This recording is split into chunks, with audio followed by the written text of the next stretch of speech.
Good morning students.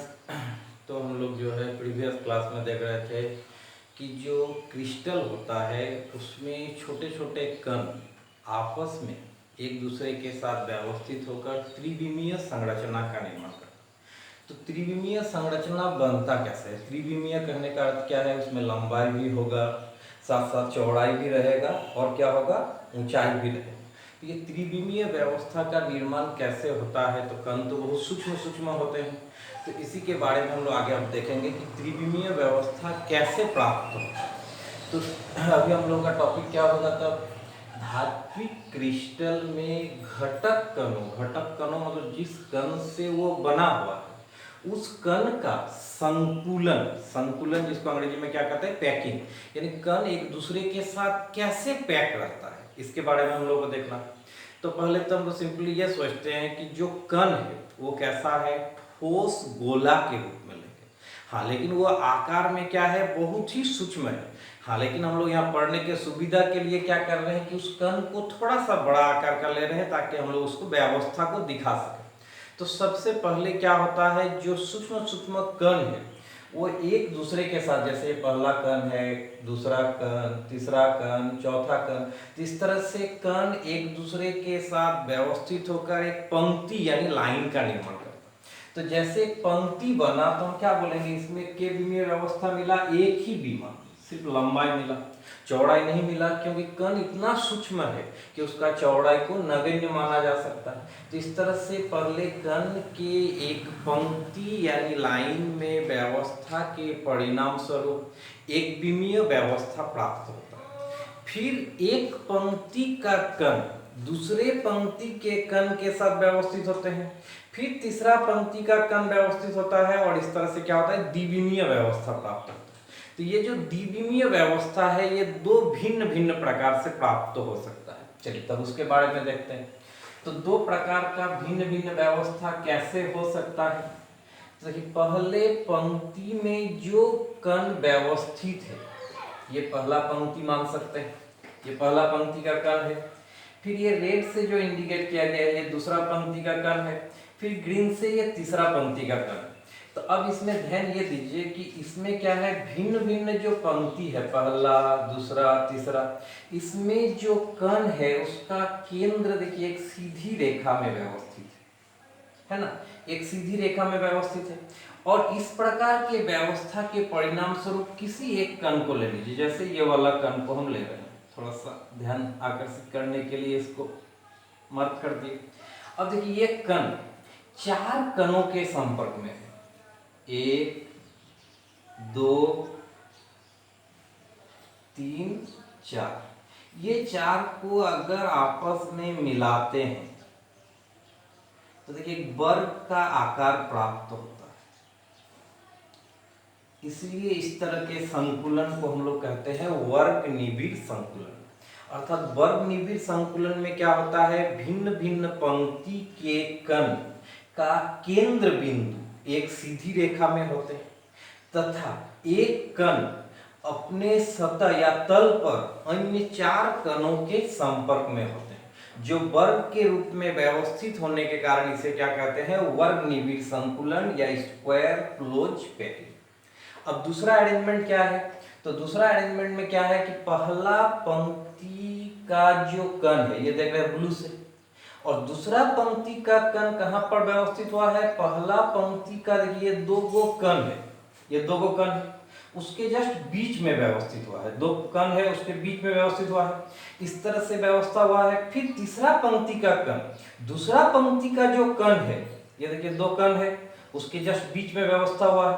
तो इस तरह का व्यवस्था के परिणाम स्वरूप कोई एक कण को ले लीजिए, जैसे इस कण को ले रहे हैं, तो ये कण देखिए अपने तल या सतह पर 6 कणों के संपर्क में है, 1 2 3 4 5 6, और इसको अगर मिलाते हैं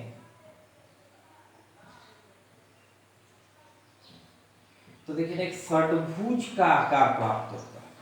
किसका आकार प्राप्त होता है? एक षट्भुज का, जिसके कारण इसको क्या कहते हैं, षट्भुजीय निबिड़ संकुलन या हेक्सागोनल क्लोज पैकिंग। तो कण के व्यवस्था के परिणाम स्वरूप दो कण के द्विविमीय व्यवस्था कितने प्रकार के हो सकते हैं? दो प्रकार के। पहला वर्ग निबिड़ संकुलन, दूसरा षड्भुजीय निबिड़ संकुलन। तो जो वर्ग निबिड़ संकुलन है उसमें देखिए जो कण का व्यवस्था है उसके परिणाम स्वरूप जो रिक्त स्थान है वो ज्यादा है, और षड्भुजीय निबिड़ संकुलन में क्या है? रिक्त स्थान कम है। तो हम कह सकते हैं वर्ग निबिड़ संकुलन के तुलना में षड्भुजीय निबिड़ संकुलन ज्यादा दक्ष यानी एफिशिएंट होते हैं। तो दक्षता किसका ज्यादा होता है? तब आंसर मिल गया षड्भुजीय निबिड़ संकुलन का। फिर एक होता है समन्वयी संख्या या कोऑर्डिनेशन नंबर। ये सिंपल भाषा में कोऑर्डिनेशन नंबर कहते किसे हैं? तो बोला एक कण जितने अन्य कणों के संपर्क में होते हैं उसी को कहते हैं कोऑर्डिनेशन नंबर या समन्वयी संख्या। तो द्विविमीय व्यवस्था, द्विविमीय क्यों कह रहे हैं समझ में आ रहा है? क्योंकि इसमें लंबाई भी है साथ साथ क्या है? चौड़ाई भी है। द्विविमीय व्यवस्था के वर्ग निबिड़ संकुलन में कोऑर्डिनेशन नंबर तब कितना हो जाएगा? 4। क्यों? 1 2 3 4 कणों के संपर्क में है एक कण। उसी तरह षड्भुजीय निबिड़ संकुलन के द्विविमीय व्यवस्था में कोऑर्डिनेशन नंबर 6 हो जाएगा। कैसे? 1 2 3 4 5 6 कणों के संपर्क में है जिसके कारण इसका कोऑर्डिनेशन नंबर कितना होगा? 6। तो ये था द्विविमीय व्यवस्था। अब आगे हम लोग को देखना है त्रिविमीय व्यवस्था। तो त्रिविमीय व्यवस्था में होता क्या है? जैसे एक परत है, इसके ऊपर दूसरा परत, फिर तीसरा परत अगर व्यवस्थित कर दिया जाए तो लंबाई चौड़ाई के साथ साथ ऊंचाई भी मिलना शुरू होगा, अर्थात त्रिविमीय व्यवस्था प्राप्त होगा। चलिए तो हम आगे किसके बारे में देखेंगे? त्रिविमीय निबिड़ संकुलन के बारे में देखते हैं। चलिए तो हम लोग त्रिविमीय व्यवस्था के बारे में अब हम लोग को देखना है। तो त्रिविमीय व्यवस्था में कैसे होगा? पहले बोले एक परत, फिर दूसरा, फिर तीसरा, इस तरह से व्यवस्थित होगा। तो कौन सा व्यवस्था, जो हम लोग जानते हैं जनरली धात्विक, यानी धातु क्या होते हैं? मजबूत यानी कठोर होते हैं। तो ये धातु जो मजबूत होते हैं तो कौन सा व्यवस्था इसमें होता है? तो इसमें वर्ग निबिड़ नहीं होगा क्योंकि उसमें कणों के बीच गैप ज्यादा था, इसलिए कौन सा होगा? षड्भुजीय निबिड़ संकुलन। तो षड्भुजीय निबिड़ संकुलन के भिन्न भिन्न परतों के व्यवस्था के परिणाम स्वरूप क्या होता है? त्रिविमीय संरचना का निर्माण होता है। तो ये त्रिविमीय संरचना भी दो प्रकार के व्यवस्था के कारण बन सकते हैं। तो कैसे, उसके बारे में देखते हैं। तो पहला जो परत है, यहाँ पर देखिए दो अलग अलग कलर से बोर्ड में बना के रखे हैं। तो पहला जो ब्लू वाला लेयर है, देखिए सिर्फ ब्लू को ध्यान दीजिए, अब रेड को इमेजिंग करते हुए रहिए कि बीच में नहीं है। तो ये कण कहाँ पर है? ब्लू में, उस दो कणों के बीच में है। इसका मतलब ये जो द्विविमीय व्यवस्था ब्लू से बना हुआ है ये कैसा है? षड्भुजीय निबिड़ संकुलन। अब इसमें द्वितीय परत का कण कहाँ रखेंगे? तो आप लोग जनरली देखे होंगे लड्डू दुकान में क्या होता है? एक ट्रे में लड्डू सजा हुआ रहता है। तो पहले लड्डू को क्या होता है? एक थाली में एक लेयर बनाया जाता है। इसके बाद लड्डू दूसरे लेयर का कहाँ रखा जाता है? लड्डू के ऊपर या लड्डू के गैप में? तो जरूर लड्डू के गैप में रखा जाता है। तो यहाँ पर भी द्वितीय परत का जो कण है उसको कहाँ रखेंगे? पहले परत से जो गैप बना है उसके ऊपर रखेंगे। तो इस तरह से अगर द्वितीय परत के कण को व्यवस्थित कर देते हैं तो इसके बाद आप ध्यान दीजिए दो प्रकार के छिद्र बना होगा। हम मार्क कर रहे हैं, ध्यान दीजिएगा। ये जो छिद्र है, ध्यान दे रहे हैं, जिसको ब्लू से हम मार्क कर रहे हैं, इस छिद्र के लिए देखिए 4 कण जिम्मेवार है। रेड वाला 3 और ब्लू वाला 1। इसका मतलब ये जो छिद्र है, इस छिद्र का नाम हम क्या देंगे? चतुष्फलकीय छिद्र। और एक तरह का छिद्र है, उसको ध्यान आकर्षित करने के लिए रेड से हम लोग इंडिकेट कर रहे हैं। ये तो इस छिद्र को हम लोग कौन सा छिद्र कहेंगे? अष्टफलकीय छिद्र। कैसे? देखिए इस छिद्र के लिए रेड वाला 1 2 3 और सेम ऑपोजिट ट्राइंगल के रूप में अरेंज ब्लू वाला 3 जरूरत पड़ा है, जिसके कारण इस छिद्र को क्या कहेंगे? अष्टफलकीय छिद्र। तो दो प्रकार के व्यवस्था क्यों होगा? तो इसके लिए हम लोग आते हैं कि अगर तृतीय परत के कण को, ठीक है, चतुष्फलकीय छिद्र में व्यवस्थित करते हैं तो अलग अरेंजमेंट आएगा, और अगर उसे अष्टफलकीय छिद्र पर व्यवस्थित करते हैं तो अलग अरेंजमेंट आएगा। तो पहले हम लोग चतुष्फलकीय छिद्र में व्यवस्थित करके देखते हैं किस प्रकार का अरेंजमेंट आ रहा है। चतुष्फलकीय छिद्र मतलब ब्लू से इंडिकेट किया गया है।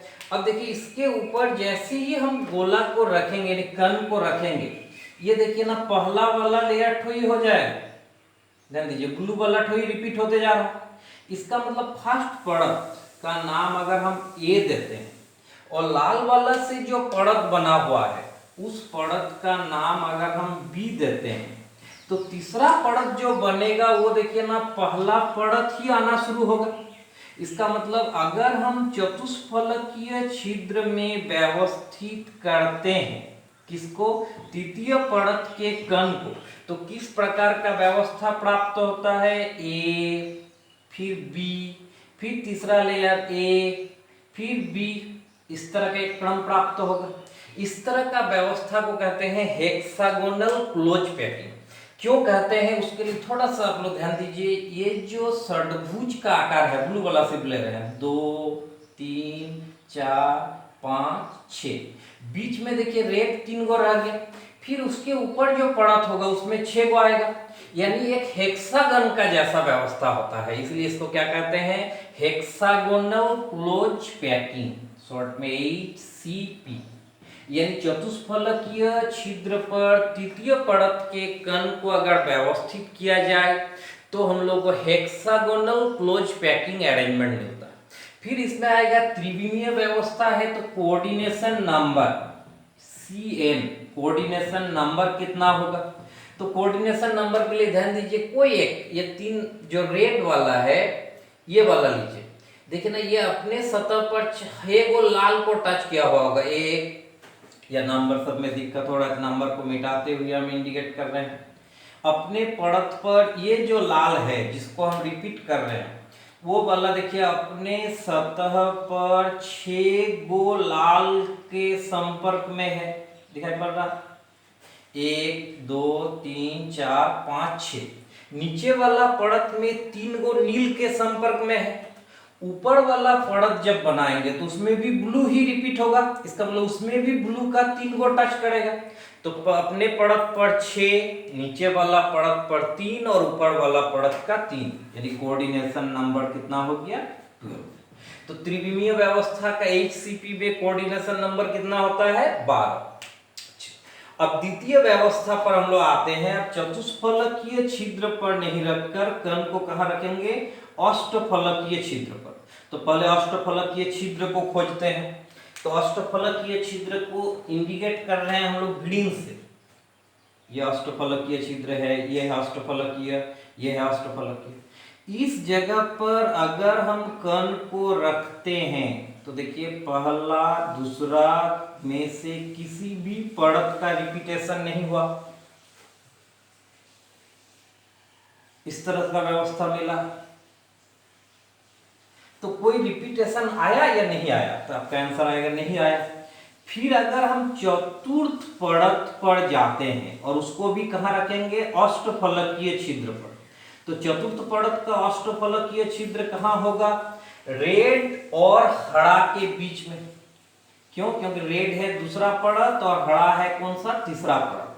तो रेड और हरा के बीच में अष्टफलकीय छिद्र, देखिए ना अब हम लोग इससे कह सकते हैं, ध्यान दीजिए ये रेड वाला 3 गो और ग्रीन वाला 3 गो के संपर्क में है। अब इस जगह पर तृतीय परत के बाद चतुर्थ परत को अगर इन अष्टफलकीय छिद्र पर व्यवस्थित कर देते हैं तो ABC जो 3 अलग अलग लेयर मिला था उसी में से देखिए कौन सा, ब्लू वाला, दैट मीन्स A का रिपीटेशन शुरू होता है। यानी हम कह सकते हैं अगर अष्टफलकीय छिद्र पर, किस पर, अष्टफलकीय छिद्र में तृतीय परत के कण को व्यवस्थित करते हैं तो जो लेयर होता है उसका क्रम किस तरह होगा, ABC, मतलब अलग अलग। फिर चौथा परत कौन सा आ रहा है, A, पांचवा परत BC, इस तरह का रिपीटेशन शुरू होगा। अब इस तरह से व्यवस्था का नाम क्या है, तो CCP यानी क्यूबिक क्लोज पैकिंग, हिंदी में हो गया घनीय निबिड़ संकुलन। क्यों, क्योंकि इससे जो व्यवस्था मिलता है घन के शेप का मिलता है। फिर आ जाते हैं कोऑर्डिनेशन नंबर पर, तो इसका भी जो कोऑर्डिनेशन नंबर होगा अब आप लोग ध्यान दे सकते हैं क्योंकि बोर्ड में बना हुआ है। ये रेड वाला लीजिए जिसको रिपीट करके रखा हुआ है पहले से। ये जो रेड वाला है देखिए अपने परत पर 6 गो लाल के संपर्क में है, नीचे वाला परत में 3 गो ब्लू के संपर्क में है और उससे जस्ट ऊपर वाला परत में 3 गो ग्रीन के संपर्क में है। यानी अपने परत पर 6, नीचे वाला परत पर 3 और ऊपर वाला परत पर 3, यानी इसका भी कोऑर्डिनेशन नंबर तब कितना हो गया 12। अर्थात दोनों ही प्रकार का कोऑर्डिनेशन नंबर कितना होता है 12। ये जो सीसीपी है इसको अगर इकाई सेल को देखा जाए तो वो कैसा होता है एफसीसी, यानी फेस सेंटर्ड ट्यूब। तो सीसीपी से रिलेटेड न्यूमेरिकल को बनाते समय हम लोग ये यूज कर सकते हैं CCP is equivalent to FCC, यानी सीसीपी में अगर क्रिस्टल जालक का व्यवस्था है तो उसका इकाई सेल कैसा होगा एफसीसी प्रकार का होगा। तो यही था धात्विक क्रिस्टल में घटक कणों का संकुलन। तो इस तरह से संकुलन के परिणाम स्वरूप क्या होता है त्रिविमीय व्यवस्था का निर्माण होता है। और दो भिन्न भिन्न त्रिविमीय व्यवस्था के बारे में देख लिए, एक था HCP हेक्सागोनल क्लोज पैकिंग और दूसरा कौन सा हो गया क्यूबिक क्लोज पैकिंग। तो इस तरह का अरेंजमेंट से क्या होता है धात्विक क्रिस्टल का निर्माण होता है। चलिए आगे हम लोग अब देखेंगे कि धात्विक क्रिस्टल का या कोई भी क्रिस्टल में किस तरह का व्यवस्था में दोष उत्पन्न हो सकता है, वो हम लोग नेक्स्ट क्लास में देखेंगे। Thank you.